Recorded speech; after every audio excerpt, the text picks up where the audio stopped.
Hi guys, my name is Pedro and I'm a professional triathlete from Portugal. I was the first Portuguese athlete to win a full distance official Ironman, and for the past 10 years I've also helped multiple athletes achieve their goals in the sport of triathlon. Today I'm going to talk about Tabatas, high intensity interval training, and why you should incorporate it into your training plan. So stick around for the video.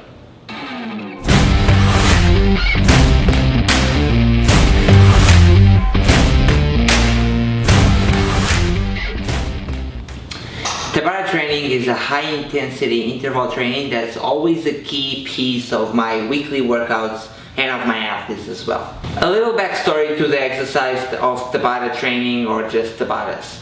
It was discovered by a Japanese scientist called, you guessed it right, Izumi Tabata, who with a team of researchers conducted an experiment on two groups of athletes. The first group trained at the moderate intensity level, while the second group trained at a very high intensity level. The moderate intensity group worked out 5 days a week for a total of 6 weeks. Each workout lasted only 1 hour. The high intensity group worked out 4 days a week for 6 weeks. Each workout only lasted 4 minutes and was comprised of repeats of 20 seconds of work at 170% of VO2 max with 10 seconds recovery.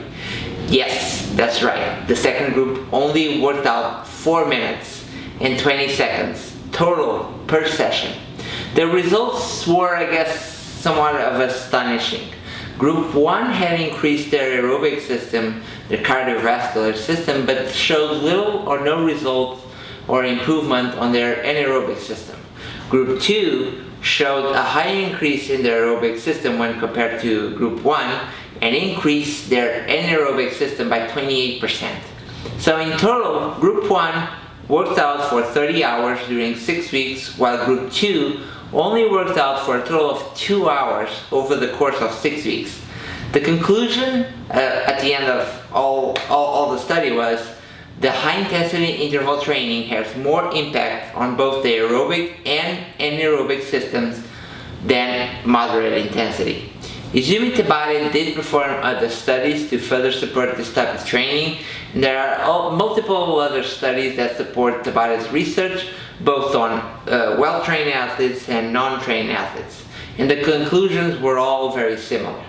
There's a little more into the Dr. Tabata's research and method, and while they're uber interesting, I don't want to bore you to death with overwhelming science. What you need to retain is that Tabata's interval and high intensity interval training is very effective and time efficient. The big disadvantage is that for them to be effective, you must work at the very high level of your VO2 max, 170% to be precise on the case of Tabatas, which for a less motivated athlete is really hard to achieve, or for a trained athlete or an athlete that has a lot of accumulated fatigue, is really hard to achieve.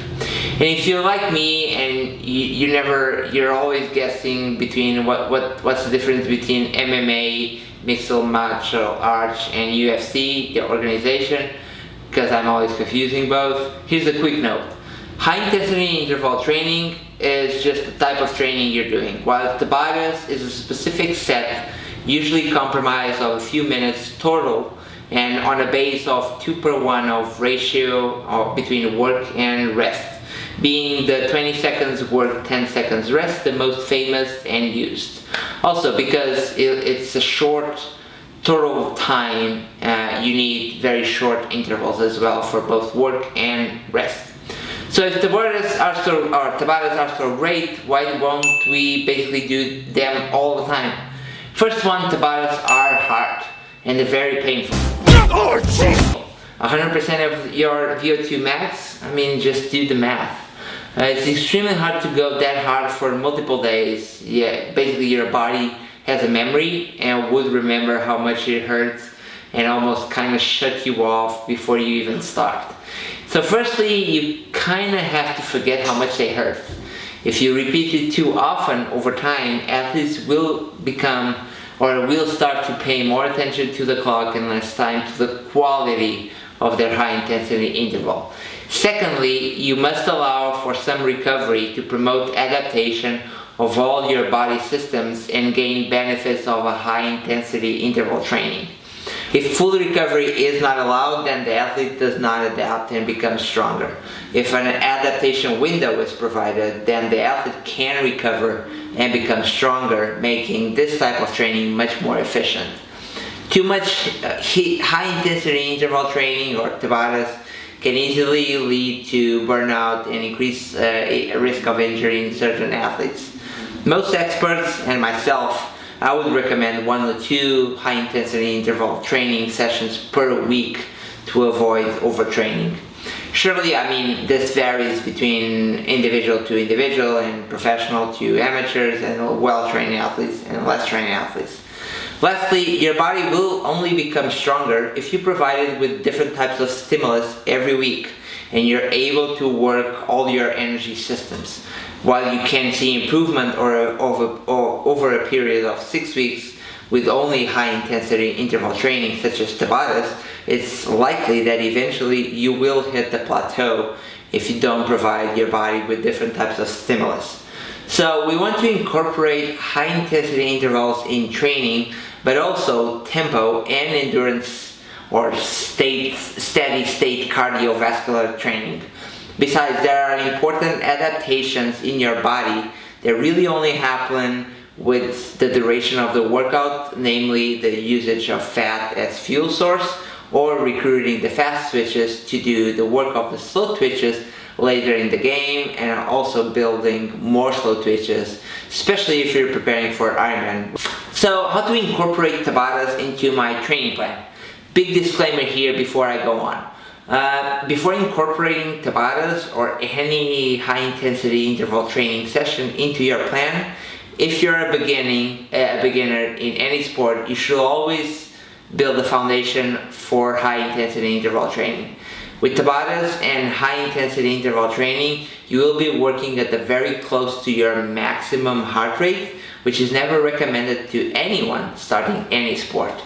Be patient, stick to the steady state type of training before incorporating this into your training plan.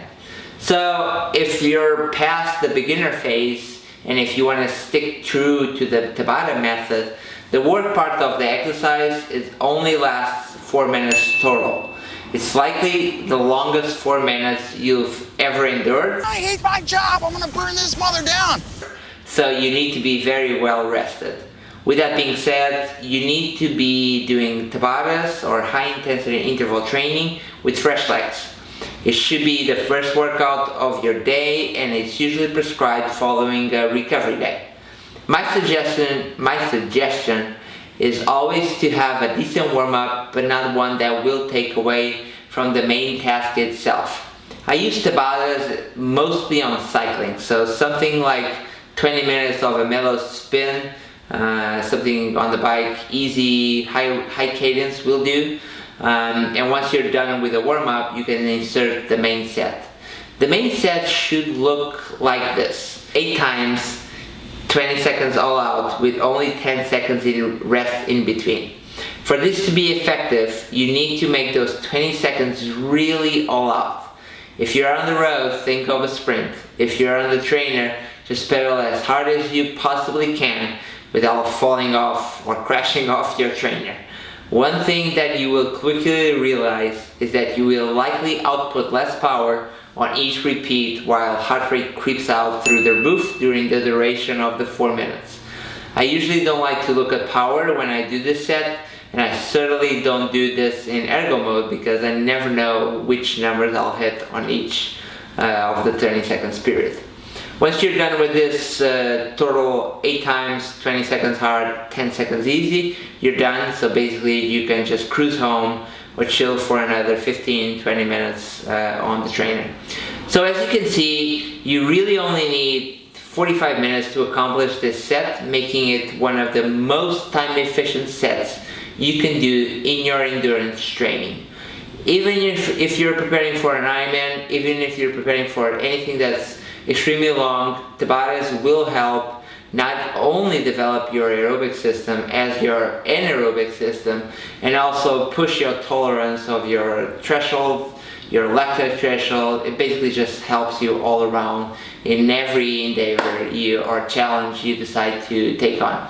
Hope this video helps you in your training. If you have any questions, just drop a question on the comments below. And if you don't subscribe to the channel, just please hit the button down here somewhere, and stay up to pair with all the videos that I post on this channel.